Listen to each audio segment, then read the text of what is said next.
नमस्कार, यो एभी न्यूज खबरको संकेत हो। तपाई अहिले एभी न्यूज @2 मा हुनुहुन्छ। म प्रभा थापा। प्रारम्भमा मूल खबर। प्रधानमन्त्री ओलीद्वारा अवहेलना सम्बन्धी मुद्दामा लिखित जवाफ पेश। आफूले कहिल्यै अदालतको अवहेलना नगरेको जिकिर।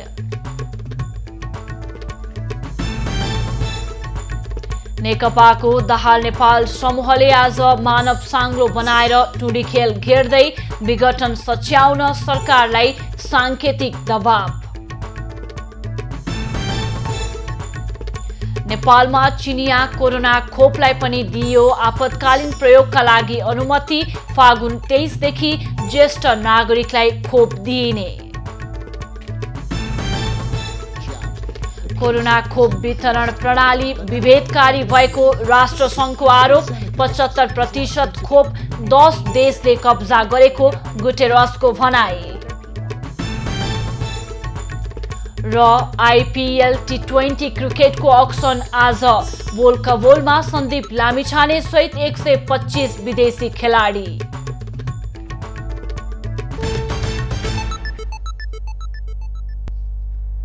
अब खबरको सिलसिला प्रारम्भ गरौं। प्रधानमन्त्रीद्वारा लिखित जवाब पेश सम्बन्धी प्रसङ्गबाट। प्रधानमन्त्री केपी ओलीले आफू स्वतन्त्र न्यायपालिकाको पक्षमा निरन्तर उभिँदै 14 वर्ष जेल बसेको व्यक्ति भएकाले अदालतको अवहेलना कहिल्यै नगरेको बताएका छन्। अवहेलना मुद्दामा बिहिबार सर्वोच्चमा आफै उपस्थित भएर बुझाएको लिखित जवाफमा ओलीले सत्यसँग नलड्ने र शक्तिसँग नझुक्ने सिद्धान्तमा आफू अडिग रहेको जिकिर गरेका हुन्। प्रधानमन्त्री ओलीले आफू प्रतिनिधि सभा विघटन विरुद्धको मुद्दाको एउटा पक्ष भएकाले मुद्दा जित्ने आधार यस्ता छन् भन्नु स्वाभाविक हुने जिकिर गर्दै अवहेलनाको निवेदन खारेज योग्य रहेको जनाएको उनका प्रेस सल्लाहकार सूर्य थापाले जानकारी दिए।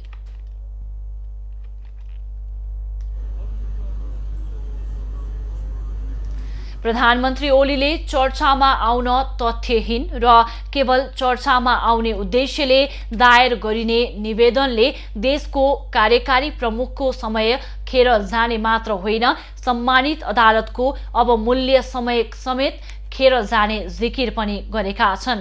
प्रधानमन्त्रीलाई स्वयं उपस्थित भएर जवाफ पेश गर्न भनिएपछि आफै आएर लिखित जवाफ पेश गरेको प्रधानमन्त्रीको सचिवालयले जनाएको छ। वरिष्ठ अधिवक्ता कृष्ण प्रसाद भण्डारी बारे गरेको टिप्पणीलाई लिएर उनी विरुद्ध अदालतमा अवहेलना मुद्दा दर्ता भएको थियो। गत माघ 15 गते न्यायाधीश मनोज कुमार शर्माको एकल इजलासले प्रधानमन्त्री र 4 पूर्व प्रधान न्यायाधीशहरू तथा पूर्व सभामुख दमननाथ ढुङ्गानालाई आफै उपस्थित भएर लिखित जवाफ पेश गर्न आदेश दिएको थियो। यसअघि 4 पूर्व प्रधान न्यायाधीशले गत बुधबार अदालतमा गएर म्याद बुझी लिखित जवाफ पेश गरेका थिए। सर्वोच्चले दाहाल नेपाल समूहको नेकपाका अध्यक्ष पुष्पकमल दाहाललाई पनि अदालतको अवहेलना मुद्दामा आफै उपस्थित भएर लिखित जवाफ पेश गर्न आदेश दिएको छ। प्रधानमन्त्रीज्यूलाई सर्वोच्च अदालतमा लिखित जवाफ सहित प्रस्तुत हुनका निम्ति आदेश थियो। उहाँ चाहिँ लिखित जवाफ स्वयं लिइकन अदालत समक्ष प्रस्तुत गर्नुभएको छ। उहाँले सर्वोच्च अदालतको मान सम्मान मर्यादाका निम्ति स्वयं उपस्थित भएर यो प्रस्तुत गर्नुभएको र लिखित जवाफको विषयवस्तु यहाँहरूले चाहिँ लिखित जवाफ नै पाउनुहुन्छ। प्रतिनिधि सभा विघटन विरुद्ध परेको मुद्दामा एमिकस क्युरीले आज पनि संवैधानिक इजलासलाई राय दिइरहेको छ। एमिकस क्युरीमा रहेका 5 जना मध्ये बाँकी 3 जनाले आज राय दिँदैछन्। एमिकस क्युरीमा नेपाल बार एसोसिएसनका तर्फबाट बद्री बहादुर कार्की र सतीश कृष्ण खरेलले आफ्नो राय दिइसकेका छन्। विजयकान्त मैनालीले बुधबारबाट बहस सुरु गरेका थिए। उनको रायपछि सर्वोच्च बार एसोसिएसनले एमिकस क्युरीमा पठाएका अध्यक्ष पूर्णमान साक्य र गीता पाठक संग्रौलाले राय दिनेछन्। मंगलबारबाट सुरु भएको बहसमा पहिलो दिन कार्कीले, बुधबार दोस्रो दिन सतीश कृष्ण खरेल र विजयकान्त मैनालीले राय दिएका थिए। खरेलले संविधानमा संसद विघटन गर्ने अधिकार प्रधानमन्त्रीलाई नभएको र मैनालीले विघटन प्रधानमन्त्रीको अधिकार भएको जिकिर गरेका थिए। एमिकस क्युरीको बहस सकिएपछि सर्वोच्च अदालतले प्रतिनिधि सभा विघटन विरुद्ध परेका रिटहरूमाथि आफ्नो फैसला सुनाउनेछ। एमिकस क्युरी अघि रिट निवेदक पक्ष र विपक्षको तर्फबाट बहस सकिसकेको छ। फैसला फागुन दोस्रो साता सुनाउने तयारी छ। फैसला लेख्न कम्तीमा 1 साता लाग्ने बताइएको छ। प्रधानमन्त्रीको सिफारिसमा राष्ट्रपति विद्यादेवी भण्डारीले गत पुस 5 गते प्रतिनिधि सभा विघटन गरेका थिए। विघटन असंवैधानिक भएको दाबीसहित सर्वोच्च अदालतमा 13 वटा रिट परेका छन्। रिटहरूमाथि प्रधान न्यायाधीश चोलेन्द्र शमशेर जबरा नेतृत्वको संवैधानिक इजलासमा बहस जारी छ। नेकपाको दाहाल नेपाल समूहले आज टुडिखेललाई मानव साङ्लोले घेर्दैछ। प्रधानमन्त्री ओलीलाई सांकेतिक रूपमा दबाब दिन चौथो चरणको आन्दोलनका कार्यक्रम अन्तर्गत मानव साङ्लो बनाएर टुडिखेल घेर्न लागिएको हो। अपराह्न 4 देखि 5 बजेसम्म 1 घण्टा टुडिखेललाई मानव साङ्लोले घेर्ने कार्यक्रम रहेको छ। कार्यक्रममा 10,000 कार्यकर्ता सहभागी हुने दाहाल नेपाल समूहले जनाए। प्रधानमन्त्रीको सिफारिसमा राष्ट्रपतिले पुस 5 गते संसद विघटन गरेसँगै दाहाल नेपाल समूह चरणबद्ध आन्दोलनमा छ। यो समूहले फागुन 21 गतेसम्म चौथो चरणका कार्यक्रम समेत सार्वजनिक गरेको छ। त्यस्तै नेकपाले फागुन 5 देखि 12 गतेसम्म जिल्ला कमिटिको आयोजनामा विरोध प्रदर्शन गर्ने, 7 गते सबै स्थानीय तहका ओडामा विरोध प्रदर्शन गर्ने, 8 गते काठमाडौँमा बृहत अन्तर्क्रिया गर्ने, 12 गते चितवन र 21 गते दाङमा विरोध प्रदर्शन गर्ने कार्यक्रम यसअघि नै सार्वजनिक गरिसकेको छ। यसैबीच नेकपा अध्यक्ष पुष्पकमल दाहालले प्रतिनिधि सभा पुनर्बहाली हुने सम्भावना बढेको बताएका छन्। बाराको निजगढमा बिहिबार सञ्चारकर्मी र पार्टी कार्यकर्ताहरूसँग कुरा गर्दै अध्यक्ष दाहालले प्रतिनिधि सभा पुनर्बहाली हुने सम्भावना रहेको बताएका हुन्। अध्यक्ष दाहालले देशभरिको जनमत संसद पुनर्बहालीको पक्षमा रहेको र अदालतको सहयोगी एमिकस क्युरीले समेत संसद विघटन गर्ने अधिकार प्रधानमन्त्रीलाई नभएको बताएकाले पुनर्बहाली हुने देखिएको उनको भनाइ छ। निर्वाचन आयोगले पनि आफूहरूलाई नै नेकपाको आधिकारिकता दिने अध्यक्ष दाहालले बताए।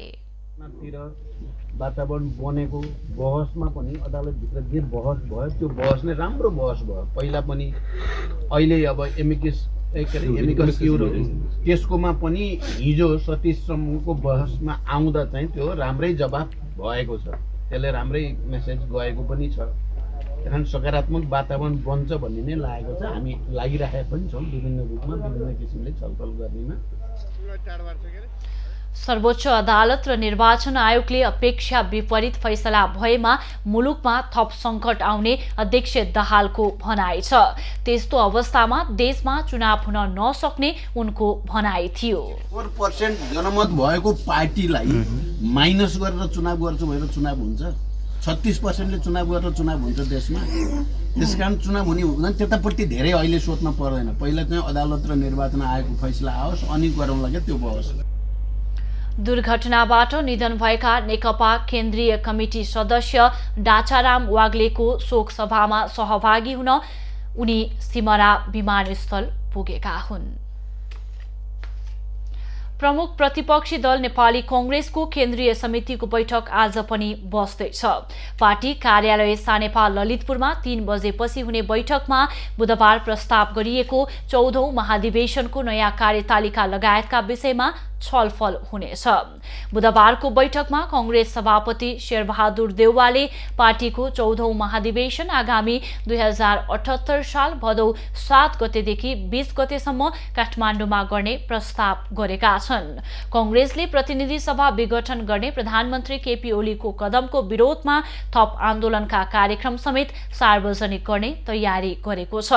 वरिष्ठ नेता रामचन्द्र पौडेल र पूर्व महामन्त्री कृष्ण प्रसाद सिटौलाले संसद विघटन असंवैधानिक भएकाले संसद पुनर्स्थापित हुनुपर्छ भन्ने निर्णय गरेर कांग्रेस सशक्त आन्दोलनमा जानुपर्ने अडानमा छन्। सभापति देउवा भने अदालतको निर्णय कुर्नुपर्ने पक्षमा देखिएका छन्। चीनमा विकास गरिएको कोरोना विरुद्ध खोपलाई नेपालमा पनि आपतकालीन प्रयोगका लागि अनुमति दिएको छ। औषधि व्यवस्था विभागले चिनिया सिनोफार्म कम्पनीले बनाएको भेरोसेल खोपलाई आपतकालीन प्रयोगका लागि अनुमति दिएको हो। भेरोसेल बेजिङ इन्स्टिट्युट बायोलोजिकलले उत्पादन गरेको हो। नेपालमा स्वीकृति पाउने यो दोस्रो खोप हो। अक्सफोर्ड एस्ट्राजेनेकाले विकास गरेर भारतमा उत्पादन भएको कोभिसिल्ड माघ 14 गतेदेखि नेपालमा प्रयोग भइरहेको छ। भारतले अनुदानमा उपलब्ध गराएको खोप प्रयोग भइरहेको हो। यसैबीच सरकारले यही फागुन 23 गतेदेखि ज्येष्ठ नागरिकलाई कोरोना भाइरस विरुद्धको खोप लगाउने भएको छ।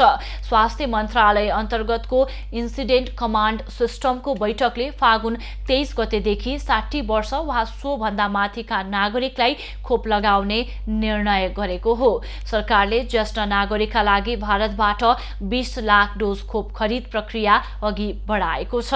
अहिलेसम्म नेपालमा 2,63,482 जनाले खोप लगाइसकेका छन्। पेट्रोलियम पदार्थमा भएको मूल्य वृद्धिको विरोध गर्दै नेकपा दाहाल नेपाल निकट अखिल नेपाल स्वतन्त्र विद्यार्थी युनियनले काठमाडौँमा प्रदर्शन गरेको छ। विद्यार्थीहरूले पेट्रोलियम पदार्थमा गरिएको मूल्य वृद्धि सरकारले तत्काल फिर्ता लिनुपर्ने भन्दै देशभरका क्याम्पस अगाडि विरोध प्रदर्शन गरेका हुन्।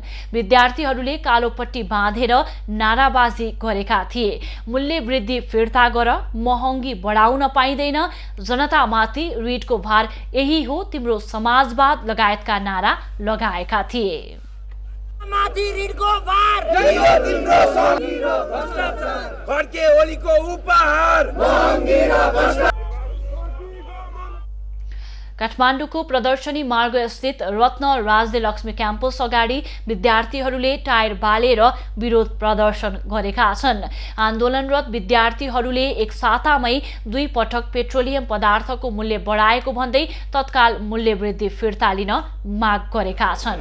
गरेको हैन, किनभने तपाईको मूल्य पेट्रोल र ग्यासको तपाईको मूल्य वृद्धि हुने बित्तिकै तपाईको जति पनि अति आवश्यक उपभोगहरू छ, सामानहरू छ, त्यसको डाइरेक्ट त्यसमा असर पर्छ क्या। तिनीहरूमा पनि डाइरेक्ट तपाईँको चाहिँ ट्याक्स बढ्नेदेखि लिएर तपाईँको प्राइस बढ्नेदेखि लिएर होइन सबै कुरो भएको कारणले चाहिँ आज हामीले चाहिँ त्यसको विरुद्ध चाहिँ होइन यो गर्नुहुन्न, गभर्मेन्टले चाहिँ यो स्टेप ब्याक लिनपर्छ भन्ने आधारमा चाहिँ हामीले आज यो प्रोटेस्ट गरेको हो। हाम्रो जनताले चाहिँ दैनिक उपभोग्य वस्तुमा चाहिँ जसरी मूल्य वृद्धि गर्यो त्यसरी चाहिँ जनताको चुलो पनि बोल्न गाह्रो भएको अवस्थामा हामी अन्य राष्ट्रविरोधी सङ्गठन, सडकबाग सङ्गठन सदैव विद्यार्थीको, आम जनमानसको, आम जनजीविकाको सन्दर्भमा सधैँ अगाडि रहेको कुरा तपाईँलाई पनि थाहा नै छ। हामी लामो विरासतबाट आएको सङ्गठन यस्तो बेला चुप लाएर बस्न सक्दैनौँ भनेर हामीले खास प्रदर्शन गरेको हो। नेपाल आयल निगमले मङ्गलबार रातिदेखि लागू हुने गरी पेट्रोलमा प्रति लिटर 2 रुपैयाँ मूल्य बढाएको छ। यससँगै पेट्रोलको मूल्य प्रति लिटर 114 रुपैयाँ पुगेको छ। यस्तै डिजेल 97 रुपैयाँ, मट्टीतेल 97 रुपैयाँ र हवाई इन्धन 67 रुपैयाँ कायम भएको छ। खबरको सिलसिला अझै जारी छ, हामी सँगै रहनुहोला। अब बाँकी खबर। भागरथी भट्टको हत्या प्रकरणमा ठूलो सफलता मिलेको नेपाल प्रहरीले दाबी गरेको छ।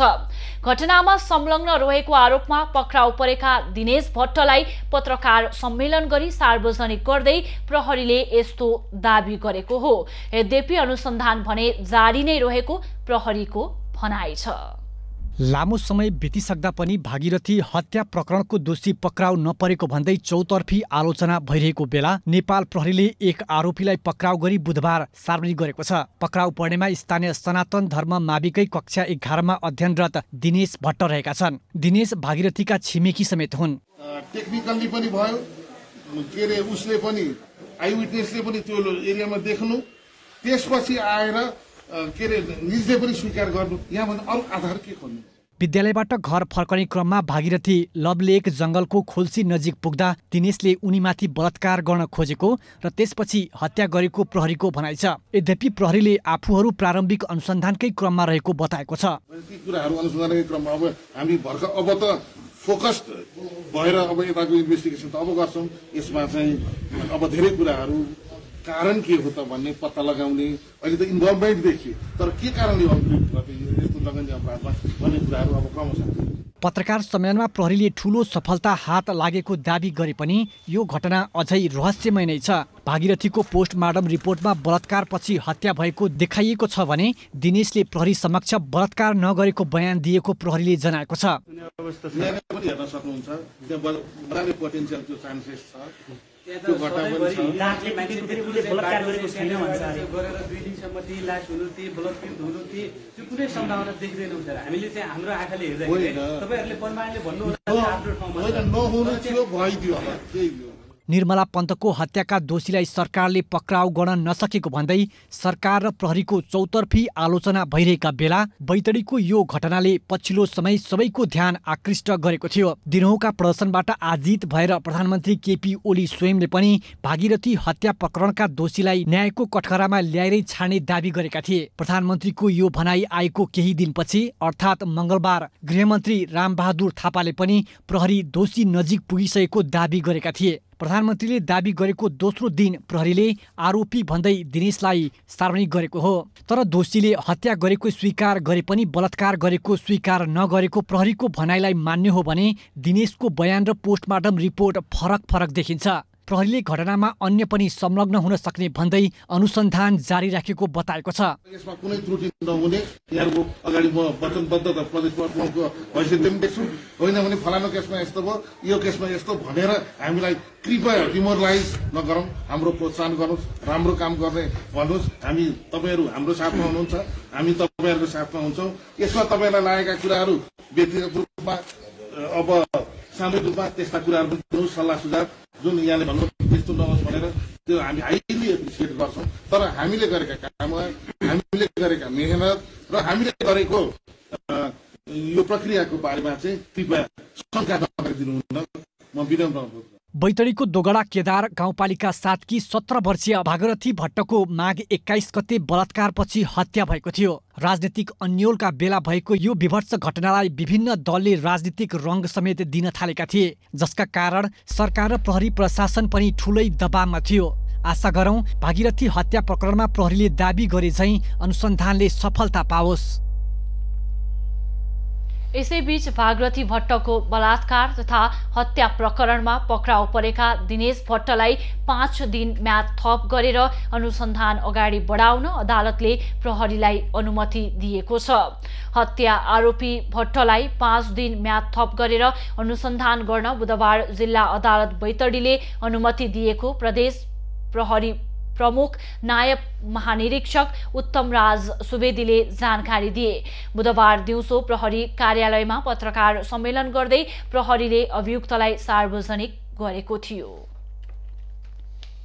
उपराष्ट्रपति नन्दबहादुर पुनले संसद विघटनले मुलुकलाई राजनीतिक संकटतर्फ धकेलेको बताएका छन्। बुधबार काठमाडौँमा नेपाल पत्रकार महासंघको 26औं साधारण सभाको उद्घाटन गर्दै उपराष्ट्रपति पुनले प्रतिनिधि सभा विघटनलाई असंवैधानिक ठहराउँदै यसले जनतामा निराशा र आक्रोश छाएको बताए। मुलुकलाई राजनीतिक संकटबाट जोगाउन संसद पुनर्स्थापना हुनुपर्ने जिकिर गर्दै उनले संविधान को संरक्षण र पालना सबै संघ संस्था र नागरिकको कर्तव्य भएको बताए।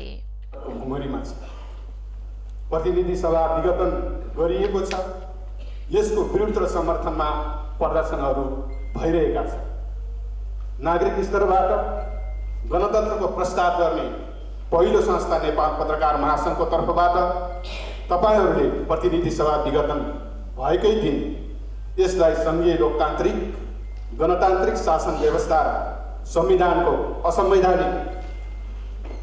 संवैधानिक व्यवस्था विरुद्ध भन्नुभएको छ। त्यस्तै सञ्चार मन्त्री पार्वत गुरुङले प्रतिनिधि सभा विघटन गरी ताजा जनादेशमा जाने निर्णयलाई जनताले स्वीकार गरिसकेको बताउँदै तोकिएकै समयमा निर्वाचन हुने दाबी गरे। जिल्ला शाखाका पत्रकार साथीहरू चुनाव तयारीमा लागौँ, चुनावको तयारीमा यहाँहरू जुटौँ। जसरी महाधिवेशनको चुनावमा तयारीसँगै हुनुहुन्छ त्यस्तै नेपाल पत्रकार महासङ्घको चुनाव जस्तै देशमा अब 17 र 27 गते चुनाव हुन्छ। त्यो चुनावमा सँगसँगै तपाईँ जानुहोस्, कस्तो राम्रो तपाईँलाई अवसर। मन्त्री पार्वत गुरुङले पत्रकारिता क्षेत्रलाई सम्मानित र जवाफदेही बनाउन आफू लागि परेको बताएका छन्। उनले पत्रकारिता क्षेत्रमा रहेका विकृति, विसङ्गति र अनुशासनहीन गतिविधिहरूलाई कसरी सुधार गर्न सकिन्छ भन्नेमा आफ्नो अर्जुन दृष्टि रहेको बताए। सरकारले प्रेस स्वतन्त्रता र वाक स्वतन्त्रतालाई नियन्त्रण गर्न खोजेको भन्दै शङ्का नगर्न पनि उनले आग्रह गरे। उठाएको म देख्दिनँ। अलिकति त्यो नागरिक समाजले पनि आफूलाई मैले यो नागरिक समाजबाट बस्दा अर्को नागरिक समाज किन आएन भनेर पनि सोच्नु पर्यो। कार्यक्रममा महासङ्घले 1 लाख राशिको कृष्ण प्रसाद भट्टराई राष्ट्रिय पत्रकारिता पुरस्कार, नेपाल पत्रकार महासङ्घका पूर्व अध्यक्ष डाक्टर सुरेश आचार्यलाई प्रदान गरेको छ। त्यस्तै 50,000 राशिको गोविन्द वियोगी राष्ट्रिय पत्रकारिता पुरस्कार नेपाल टेलिभिजनका पुष्पहरी क्याम्पा राई र 50,000 राशिको कृष्ण सेन इच्छुक राष्ट्रिय पत्रकारिता पुरस्कार विनोद पहाडीलाई प्रदान गरेको छ। 10,000 राशिको उमा सिंह राष्ट्रिय पत्रकारिता पुरस्कार शिल्पा कर्ण र मन्दिरा थापालाई प्रदान गरिएको छ भने 10,000 कै गौरी कठायत स्मृति पत्रकारिता पुरस्कार राम भरत शाह र मुना हमाललाई प्रदान गरिएको छ। त्यस्तै उत्कृष्ट शाखालाई पनि सम्मान तथा पुरस्कृत गरिएको महासङ्घले जनाएको छ। पत्रकारितामा पारिश्रमिकको कुरा मुख्य चुनौतीको रूपमा आएको पत्रकारहरूले बताएका छन्। बुधबार नेपाल पत्रकार महासङ्घको 26औं महाधिवेशनका लागि काठमाडौँमा भेला भएका पत्रकारहरूको भनाई आजको हामीलाई भन्नु छमा।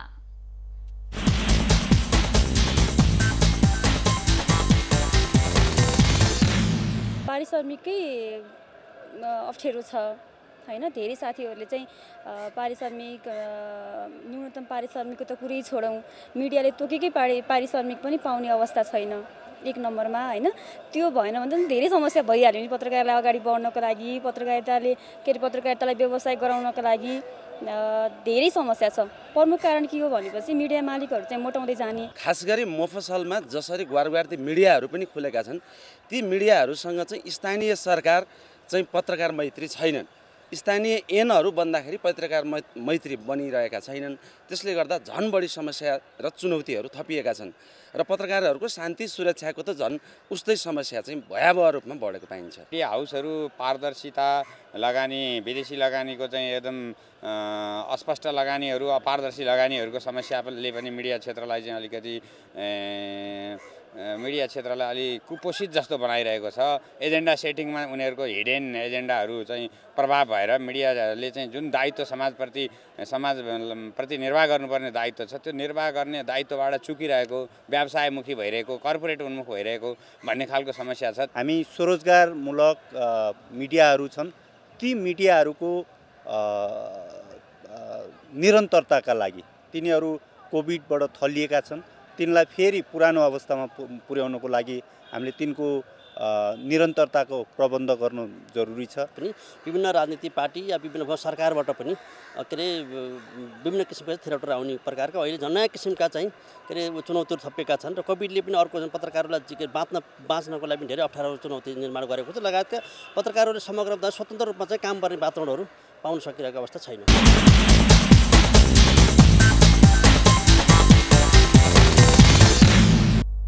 नेपाली सेनाले काठमाडौँ तराई द्रुतमार्गको जटिल कार्य गर्ने निर्माणकर्ता छान्ने प्रक्रिया पारदर्शी भएको दाबी गरेको छ।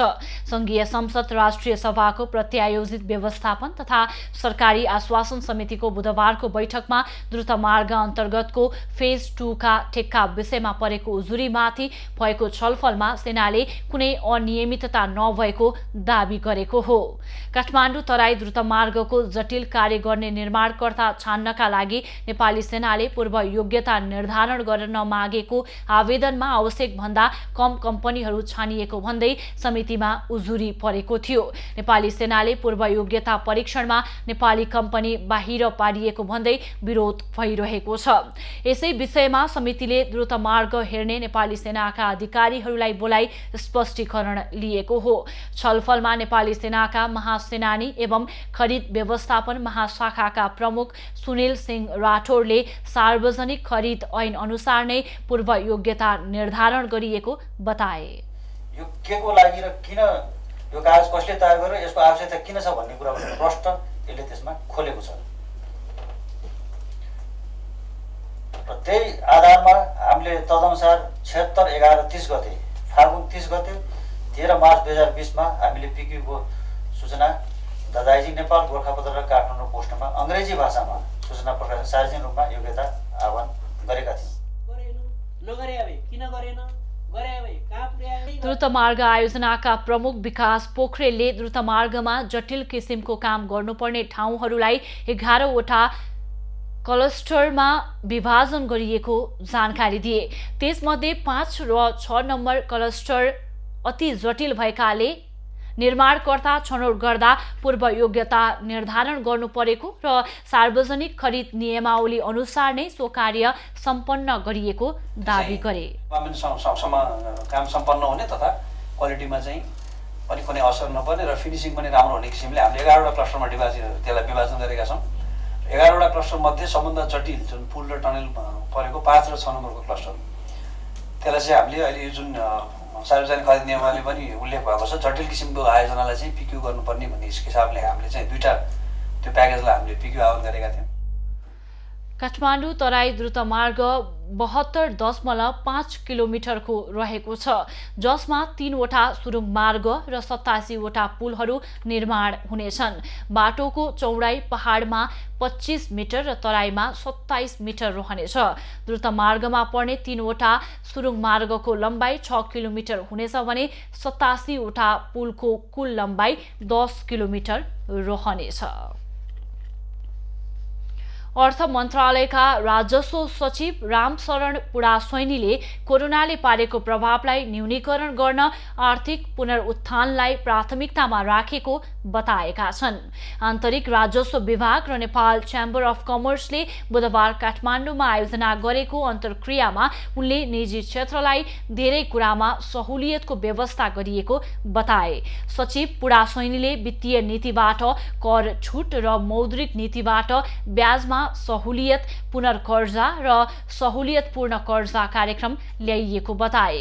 कोरोना महामारीका बीच निजी क्षेत्रले नेपालको आपूर्ति प्रणाली र राजस्वमा गरेको योगदान सकारात्मक रहेको भन्दै उनले सबै प्रकारका आर्थिक गतिविधिमा निजी क्षेत्रलाई सहभागी गराउने नीति रहेको बताए। एकदमै प्रभावित भयो र यो प्राय सबै उद्योग व्यापार व्यवसायहरू प्रभावित भए।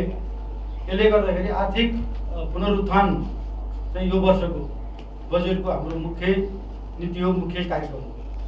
त्यही आर्थिक पुनरुत्थानको सिलसिलामा हामीले केही वित्तीय नीति र मौद्रिक नीतिहरू घोषणा गर्यौँ। त्यस्तै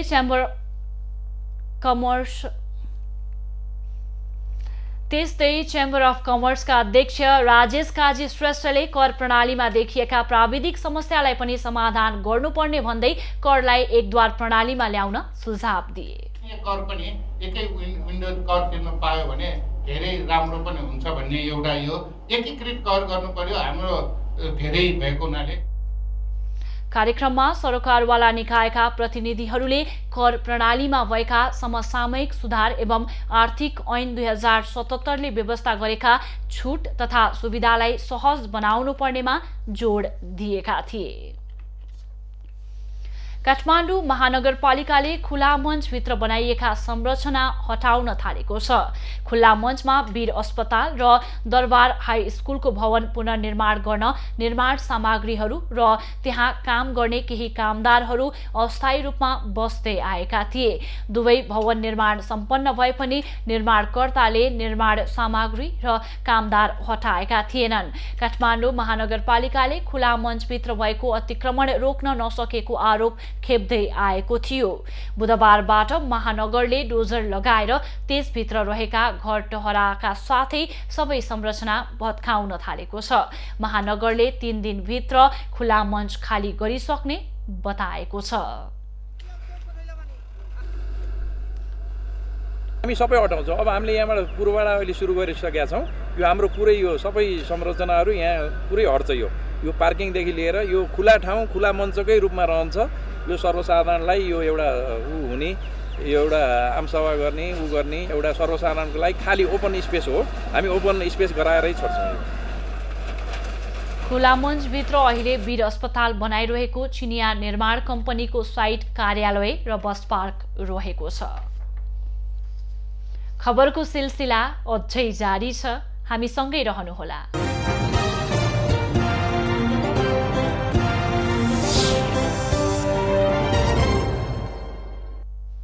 हाल देशको पहाडी तथा हिमाली भूभागमा आंशिक बदली रही अन्य भूभागको मौसम सामान्यतया सफा रहेको छ। अपराह्न प्रदेश नम्बर 2 र बागमती प्रदेश लगायत देशका पहाडी भूभागमा आंशिकदेखि सामान्य बदली रही पहाडी भूभागका केही स्थानमा हल्का वर्षा हुने र उच्च पहाडी तथा हिमाली भूभागका थोरै स्थानमा हल्का हिमपातको सम्भावना रहेको जल तथा मौसम पूर्वानुमान महाशाखाले जनाएको छ। काठमाडौँ उपत्यकाको आजको अधिकतम तापक्रम 19 डिग्री सेल्सियस र न्यूनतम तापक्रम 6 डिग्री सेल्सियस बीच रहने अनुमान छ। आज सूर्योदय बिहान 6:39 भयो भने सूर्यास्त साँझ 5:54 हुनेछ। आज देशभरको मौसम कस्तो रहला त? हेरौं देशका विभिन्न स्थानको अनुमानित मौसमी अवस्था।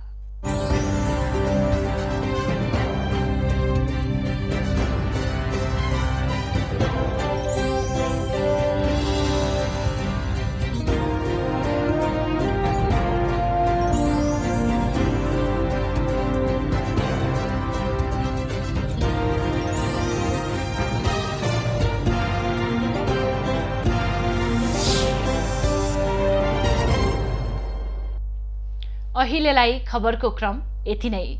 एभी न्यूज खबरका यी सहित अन्य विस्तृत खबरका लागि www.avnews.tv लगअन गर्न सक्नुहुनेछ। युट्युब, फेसबुक र ट्विटरमा पनि हामीलाई फलो गर्न सकिनेछ। खबर भित्रको खबरका लागि हेर्दै रहनुहोला एभी न्यूज खबर। नमस्कार।